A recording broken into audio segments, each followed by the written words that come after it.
Bienvenue, Doc Seb. Bienvenue, Christy.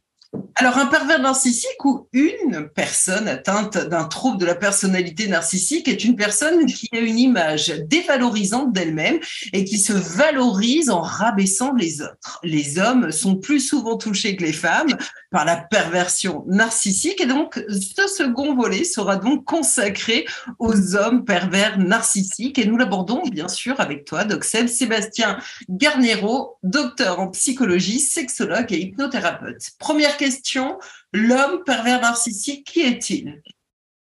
Alors, c'est d'abord un prédateur moral. C'est dans le sens où sont des personnes qui vont quelque part avoir une forme de prédation vis-à-vis de l'autre, avec ces doubles caractéristiques où ils sont narcissiques, hyper narcissiques, avec ce sentiment, je dirais, de devoir être valorisé, d'avoir toujours un besoin de reconnaissance, et voilà. Et en même temps, des traits de perversion, de manipulation. Donc, c'est tout à fait caractéristique. Sont des personnes toxiques, donc qu'il faut quand même se protéger parce qu'on va rencontrer dans sa vie peut-être 2-3 expériences, que ce soit au travail, peut-être dans son couple, parfois au sein de sa famille et peut-être élargie, des personnalités qui ont ce type de caractéristiques.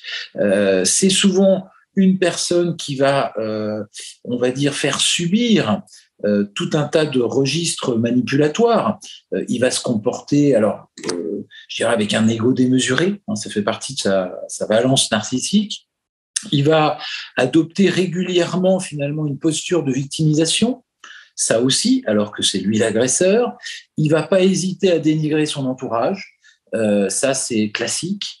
Et il y a toujours un décalage entre ce qu'il est et ce qu'il pense être et ce qu'il montre aussi de lui-même.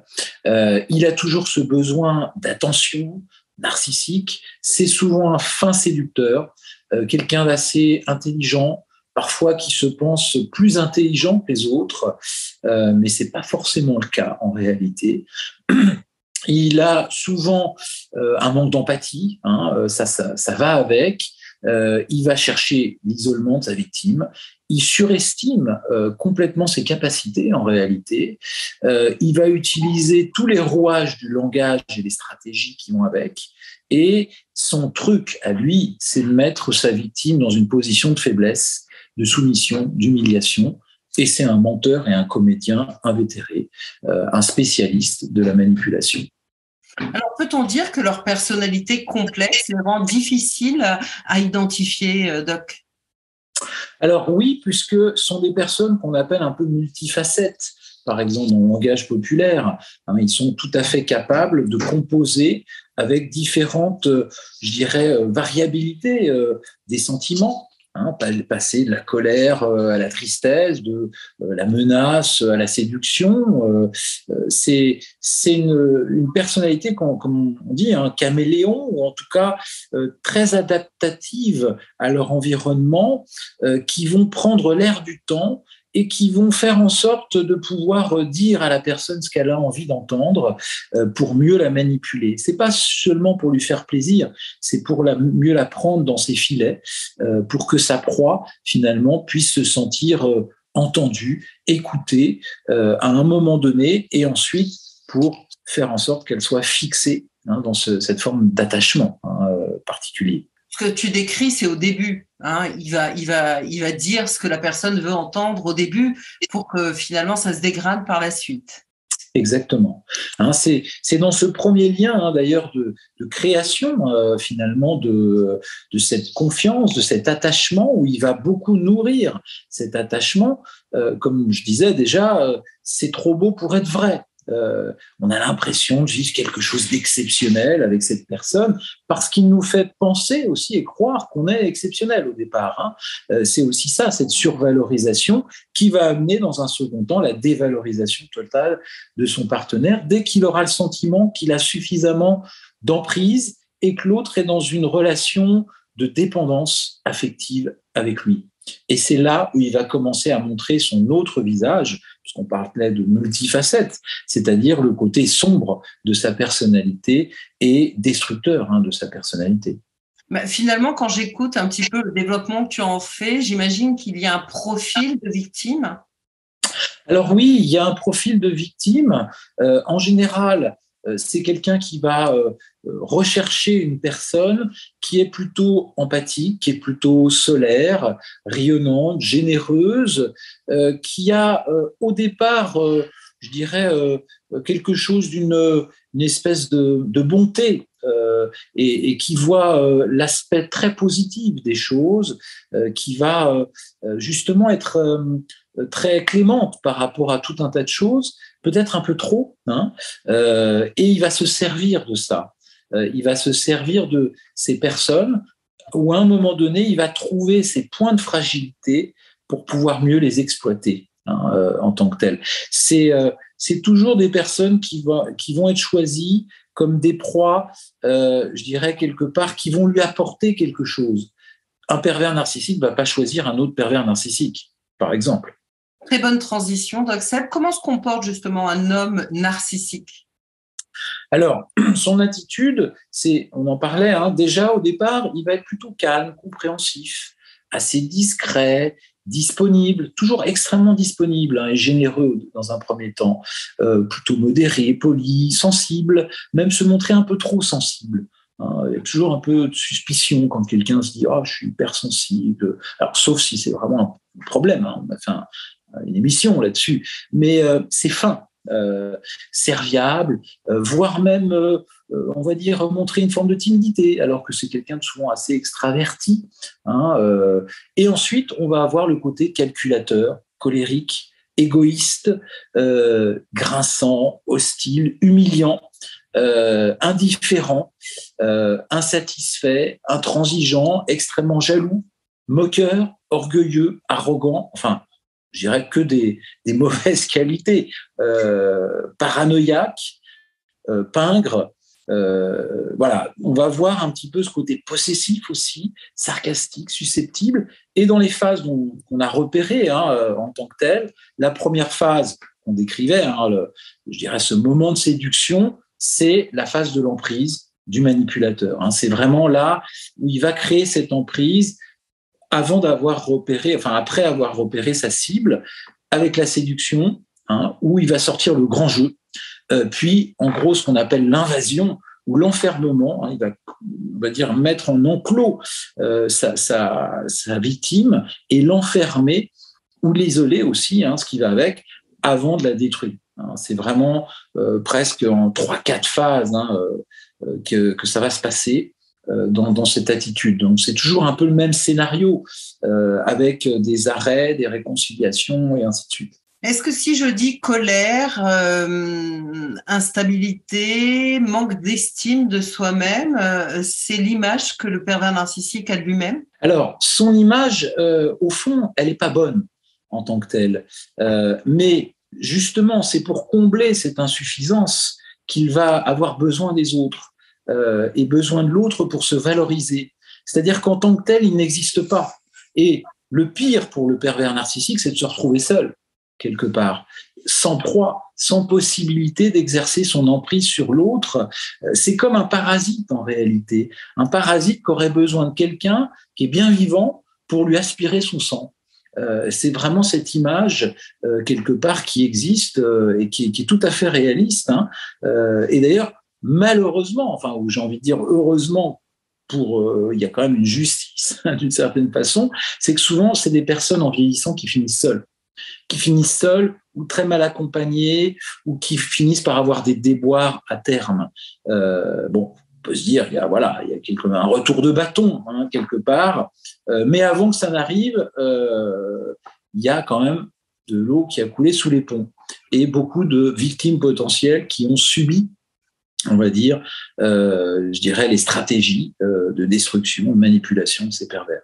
L'âge aidant, ils finissent un petit peu seuls. Est-ce qu'on peut avoir espoir qu'à ce moment-là, ils prennent conscience de leur méchanceté, des actes qu'ils ont commis? Est-ce qu'en vieillissant, ils arrivent à pouvoir faire cette analyse ou pas du tout?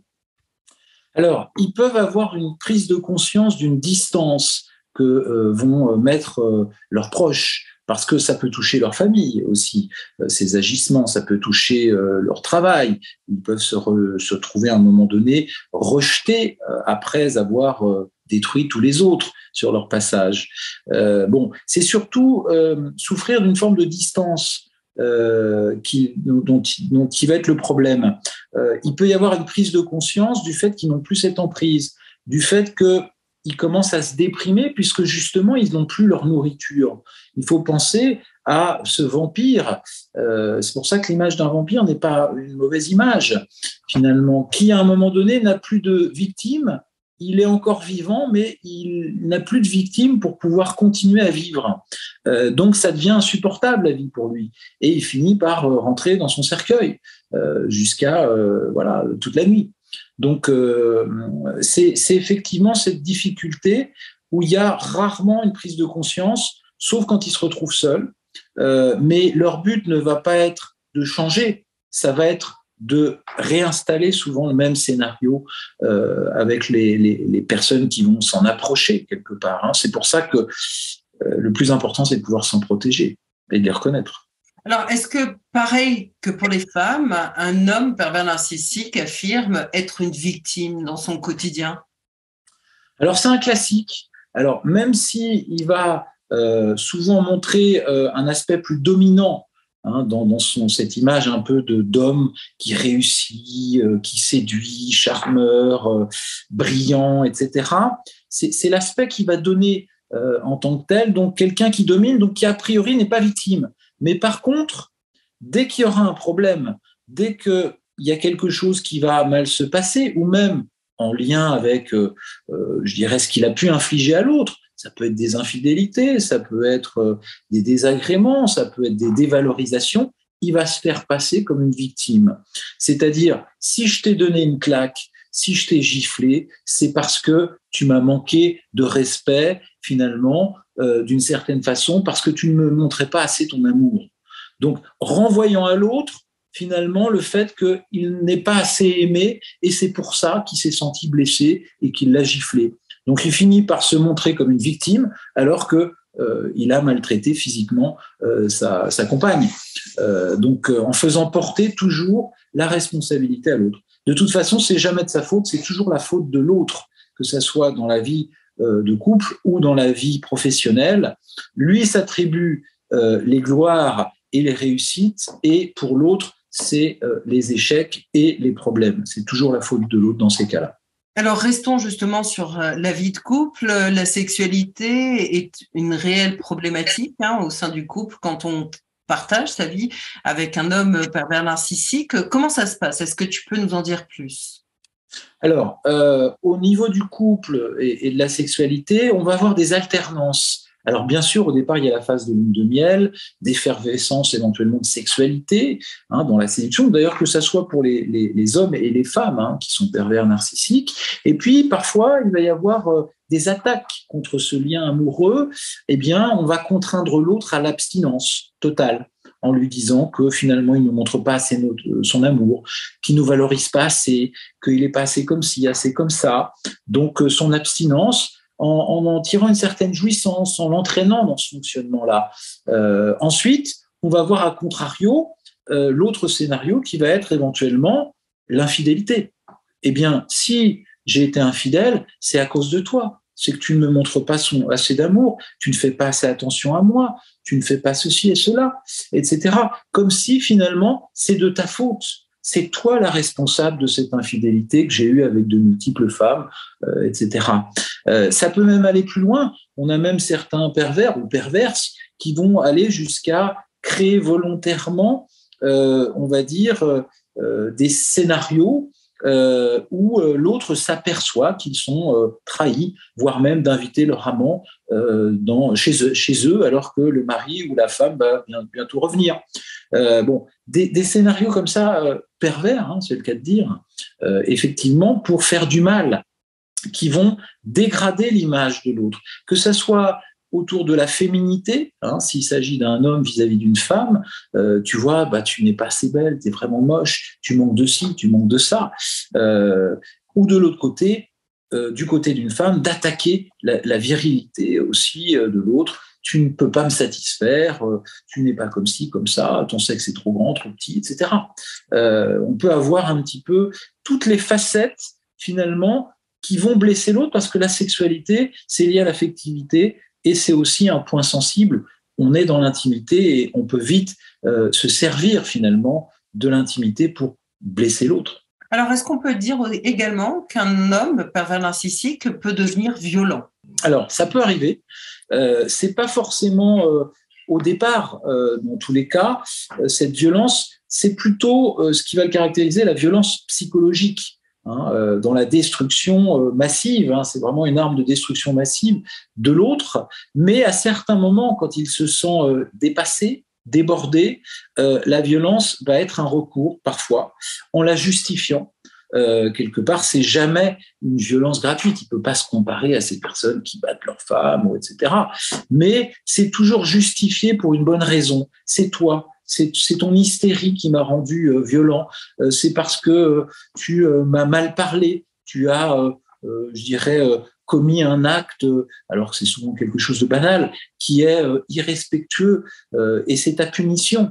Bon, donc c'est toujours une forme de justification, ou alors quand il peut se sentir démasqué, ça peut arriver aussi, des formes de violence comme celle-là, et il faut s'en protéger. Alors, peut-on cependant leur attribuer certains signes communs semblables à leur homologue féminin? Alors, oui, bien sûr qu'il y a des caractéristiques tout à fait essentielles. Leur narcissisme, il y a un hyper-narcissisme qui est au premier plan. Ça, c'est tout à fait l'impression d'être finalement quelqu'un de meilleur que les autres, de plus important, d'avoir une autre valeur, etc. On va voir aussi tout ce classique de la manipulation et des experts en stratégie de la communication paradoxale, de la comédie du mensonge, voire de la mythomanie pour certains. Donc il y a des choses tout à fait communes entre les deux, avec aussi cette caractéristique qui est se servir de l'autre finalement pour se valoriser et je dirais s'approprier ses qualités en tant que telles, puis le détruire et le nier parfois. Alors comment justement un homme pervers narcissique se comporte avec ses enfants? Alors, c'est un peu Dieu le roi aussi, c'est un peu les deux. C'est un régime autocratique où tout doit tourner autour de lui. Finalement, sa famille, ce sont ses esclaves et les personnes qui sont là pour le valoriser, pour se soumettre à ses désirs, à ses joies, mais aussi à se soumettre parfois à sa mauvaise humeur. Donc, il va créer un dysfonctionnement. Il va aussi instrumentaliser les enfants pour parfois les liguer contre leur propre mère, faire sentir aussi que leur mère ne fait pas comme ci, ne fait pas comme ça, que c'est peut-être pas une bonne mère, qu'ils auraient mérité mieux, etc. Donc une dévalorisation à la fois de la femme et de la mère en tant que telle, parfois une dévalorisation des enfants, tu es un bon à rien, de toute façon, t'es comme ta mère, tu fais pas mieux, etc. Vous voyez, bon, c'est toujours le même principe, et en revanche, à d'autres moments, utiliser finalement cette stratégie du paradoxe en disant ah oui, tu es vraiment le meilleur, la personne la plus intelligente, je t'aime mais plus que tout, etc. Donc des attitudes très paradoxales. Et je dirais, les enfants ne s'y retrouvent pas. Ils sont dans une insécurité affective quasi permanente avec ce type de père qui exerce finalement cette emprise sur eux aussi, d'ailleurs. Alors, on a parlé des enfants, maintenant parlons du couple et donc de la partenaire du pervers narcissique. Quelles conséquences sur elle lorsqu'elle vit avec ce pervers narcissique? Alors, pour elle, ça va être très compliqué. Alors, si c'est juste un couple, entre guillemets, eh bien, il va falloir qu'elle se soumette à ses désirata, qu'elle passe par des phases je dirais, d'effervescence et en même temps de colère, d'humiliation, de soumission. Et puis, il y a d'autres moments, des micro-ruptures, des reprises. Enfin, ça va être très compliqué en tant que, je dirais, de construire quoi que ce soit. puisque en plus, ça sera toujours la promesse de changer qui de toute façon ne tiendra jamais en tant que telle. Si elle est parente et mère, je dirais aussi, bien, ça risque d'être compliqué puisque aussi elle va devoir être un bouclier pour ses enfants, pour les protéger. D'ailleurs, c'est quand même la meilleure des choses pour les protéger de la toxicité de leur père, quelque part. Mais il va falloir une certaine prise de conscience. Ça va prendre un certain temps parce que ça ne se déclare pas tout de suite, effectivement. Et donc, ça risque d'être très compliqué, où à un moment donné, elle décidera, parce que c'est aussi ça qui peut motiver ces femmes à quitter ces personnes pour vivre autrement et protéger ses enfants de la meilleure des façons. Alors, on arrive sur la fin de l'émission, Doc Seb, et justement, ma dernière question, ou plutôt constat, sera portée sur les victimes. Aujourd'hui, j'ai envie qu'on s'adresse aussi pour cette fin d'émission aux victimes. Souvent, en préparant l'émission, j'ai eu à entendre certaines victimes de pervers narcissiques me dire que souvent l'entourage leur disait « mais tu as été trop permissible, pourquoi tu n'es pas sorti avant de cette histoire finalement, dès les premiers signes, tu aurais dû taper du poing sur la table et sortir de cette relation. Mais j'avais envie que tu expliques aussi à toutes les personnes qui nous regardent, qui ont été victimes ou proches de victimes, de quelle manière ça s'organise à ce moment-là. C'est pas si facile que ça, j'imagine. Non, c'est pas facile du tout, et il faut pas se culpabiliser de ne pas être parti plus tôt. Je dis ça parce que si on avait pu partir tout de suite, eh bien on l'aurait fait. Sauf que la stratégie finalement de mise en confiance, d'attachement, d'emprise, a créé cette dépendance. Et c'est là tout le problème, c'est que c'est comme une dépendance à une drogue. On sait que c'est toxique, mais on n'arrive pas tout de suite à la quitter, cette drogue. Ça prend du temps, ça prend parfois des années pour certaines personnes, parce qu'on a toujours l'espoir de se dire bon, c'est pas si grave, ça s'améliore, j'ai pas de problème avec ma santé. Bon, c'est un peu l'équivalent d'une drogue, un pervers narcissique dans un couple. C'est qu'on a toujours l'impression qu'on n'est pas dépendant, qu'on peut s'en sortir et que ça va s'améliorer. Or, ça ne s'améliore pas. Et le temps qu'on prenne conscience de tout ça, eh bien, c'est comme je dirais la décision d'arrêter une drogue. C'est-à-dire qu'à un moment donné, il faut se dire, eh bien, oui, c'est toxique pour moi. Ma conscience me dit que c'est toxique. Mon cœur me dit de rester, mais je sais qu'il va falloir partir. Et pour ça, il va falloir que je m'appuie aussi sur mes amis, que je restaure justement ces amitiés que j'ai laissées de côté parce qu'ils me disaient ou elles me disaient que ça ne valait pas la peine, qu'ils n'étaient pas bons pour moi, etc.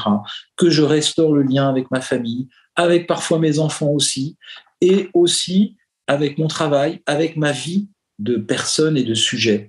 Parce que ce que laisse croire finalement ce pervers, c'est que la victime ne peut pas vivre sans lui.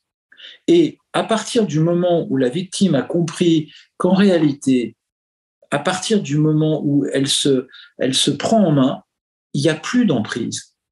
Bien sûr qu'il va falloir passer par des étapes, comme par exemple là, le but de cette émission est aussi de pouvoir faire comprendre certains mécanismes et pouvoir les intégrer, pouvoir aussi en parler avec d'autres, pouvoir suivre une thérapie, parce que c'est pas non plus un hasard si on a eu ces points de fragilité qui nous ont amenés dans ce destin aussi à rester dans cette relation et à un moment donné nous aider au travers de ce soutien thérapeutique à pouvoir partir en se sentant bien et libéré, comme on se libère d'une addiction, eh bien on se sent beaucoup mieux, on se sent libre en tant que tel, en tant qu'homme, en tant que femme, de vivre sa vie. Alors que ça n'était pas une vie d'être constamment avec ce miroir déformant de nous-mêmes qui nous renvoyait que de la laideur et de la noirceur. Alors peut-être qu'il faudrait souligner aux amis, à la famille ou peut-être aux nouveaux partenaires d'une victime de pervers narcissique d'avoir un peu de tolérance, de compréhension, parce que ça peut être aussi vécu comme un deuxième coup de massue pour une victime, non ? Exactement. D'ailleurs, c'est là-dessus que s'appuie le pervers narcissique. C'est en coupant les liens avec la famille, c'est que l'autre ne puisse pas retrouver son chemin et retrouver son identité en tant que telle. Donc, c'est tout à fait important de le prendre. Alors, pour la famille, comme effectivement une problématique d'addiction, de dépendance affective, et que malgré leurs avertissements, eh bien, la personne ne pouvait pas les entendre à ce moment-là. Elle était prise dans autre chose, comme dans les pièges de la drogue, hein, quelque part. Et donc, je crois que mais c'est normal pour une famille, je dirais, qui est dans la bienveillance avec ses enfants, avec ses proches, que de pouvoir comprendre ça aussi. C'est qu'à un moment donné, on peut aussi avoir des embûches dans sa vie, et c'est à ce moment-là qu'on trouvera aussi des personnes qui pourront nous aider aussi, des ressources. Donc, un seul mot pour les victimes ou les personnes qui sont avec des pervers narcissiques, la fuite, parce que ça ne se soigne pas. On l'a vu dans le premier volet, ça ne se soigne pas, donc partez.